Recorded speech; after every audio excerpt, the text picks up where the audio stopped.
Bugünkü modelimizde şöyle orta kalınlıkta bir ip kullanacağım. Şişlerim 3,5 numara. Hemen ilmeklerimizi alarak başlayalım. Bu model için ilmek sayısı 5 ve 5'in katları artı 4 olması gerekiyor. Yapacağımız örgüye göre bu şekilde ilmeklerimizi ayarlayıp modelimizi tam denk getirerek kurabiliriz. Şöyle ilmeklerimi tamamlayayım ben. Birkaç sırada bir ters bir düz lastik öreceğim. Siz istediğiniz lastiğin üzerine yapabilirsiniz. Evet, ilmeklerimi tamamladıktan sonra bir ters bir düz lastik ördüm. Şişimde 24 ilmeğim var. 24 ilmekle modelimi kurmaya başlıyorum. Birinci sıra ön yüzündeyim. Kenar ilmeğinden sonra 2 ilmek ters örelim. 3 ilmek düz. Sıra sonuna kadar 2 ters 3 düz örerek devam ediyoruz.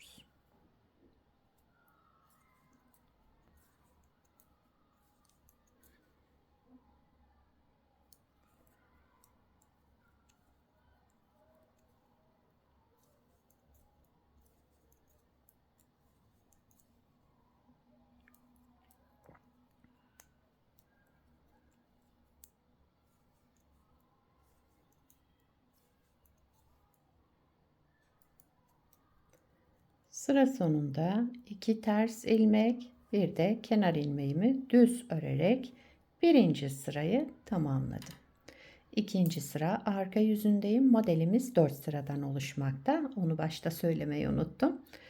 Hep bu 4 sıranın tekrarından oluşacak. İkinci sıra arka yüzünde kenar ilmeğinden sonra 2 düz ilmek, şöyle 2 düz, 3 ters. Yani düzlerimi düz, terslerimi ters örüyorum. İkinci sıra arka yüzündeyim.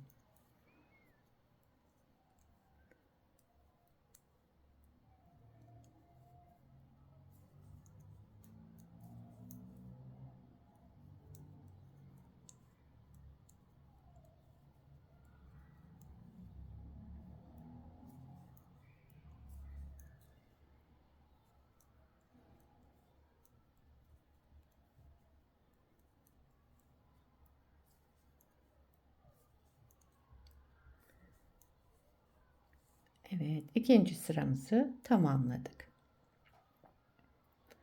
Üçüncü sıra ön yüzündeyim.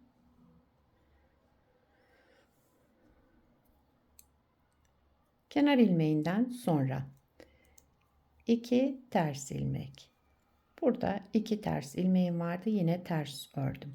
3 düz ilmeğe gelince önce bir artırma yaptım. Daha sonra bu 3 ilmeğimin üçünü bir sağ şişime aldım ve düz örerek kestim.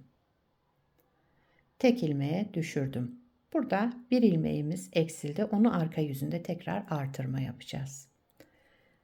2 ters ilmek, bir artırma, sıradaki 3 ilmeğimizin üçünü bir toplayarak düz ördüm ve tek ilmek çıkarttım. 2 ters ilmek, bir artırma, sıradaki 3 düz ilmeği toplayalım, üçünü bir düz örerek keselim. Yine 2 ters, bir artırma, daha sonra bu 3 düz olan ilmeğimi topladım, tek ilmeğe düşürdüm düz örerek. Sıra sonunda 2 ters ilmek, daha sonra kenar ilmeğimi de düz ördüm. Üçüncü sıramızı tamamladık. Burada bakın birer tane ilmeklerimiz eksildi. Onu şimdi arka yüzünde tekrar artırma yaparak tamamlayacağız. Dördüncü sıra arka yüzündeyim, son sıramız. Kenar ilmeğinden sonra 2 düz ilmek, Bakın burada bir ters bir de şu artırma olan ilmeğimiz var. Ters olan ilmeğimi ters ördüm. Daha sonra bir artırma yaptım. Sıradaki ilmeğimi de yine ters ördüm. Burada ilmeğimiz tekrar 3 ilmek oldu.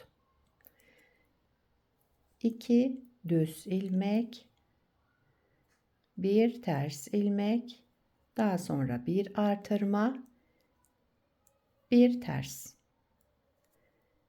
2 düz, bir ters, bir artırma, tekrar bir ters,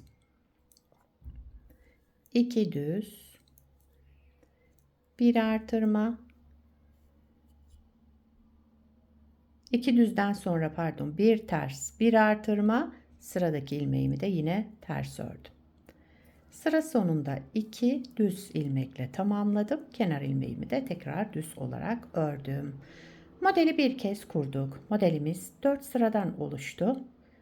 Şimdi hep bu 4 sıranın tekrarını yapacağız. Modelde kaydırma yok. Birinci sırasını tekrar başlayalım modelin isterseniz. Burada birinci sırada ne yaptıysak aynı şekilde başlayarak ikinci model kurulumunu da yapalım. İlk sırasını isterseniz beraber yapalım. Modelin birinci sıra ön yüzündeyim. Tekrar kuruyoruz. Kenar ilmeğinden sonra 2 ters ilmek, 3 düz ilmek, 3 düz, 2 ters, 3 düz ilmek örerek devam ediyoruz. Birinci sıra ön yüzündeyiz.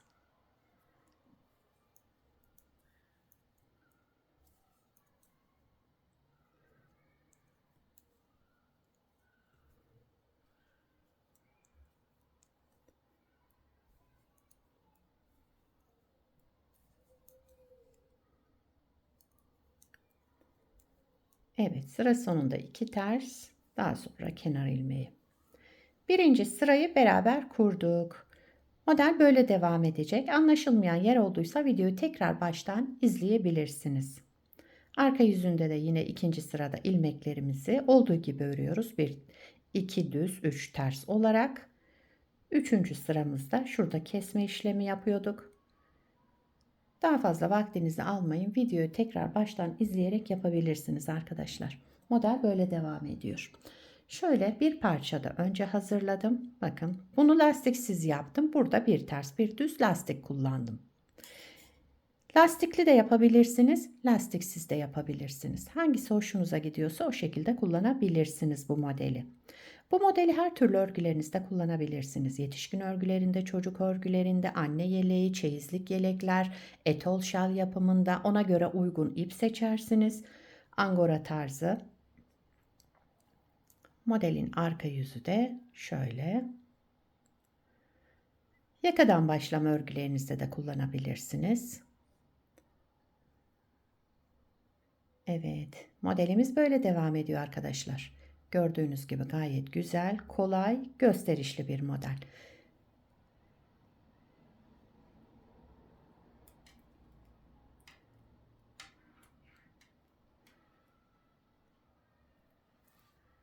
Yapacak olanlara kolay gelsin. Bir sonraki videoda görüşmek üzere. Hoşça kalın.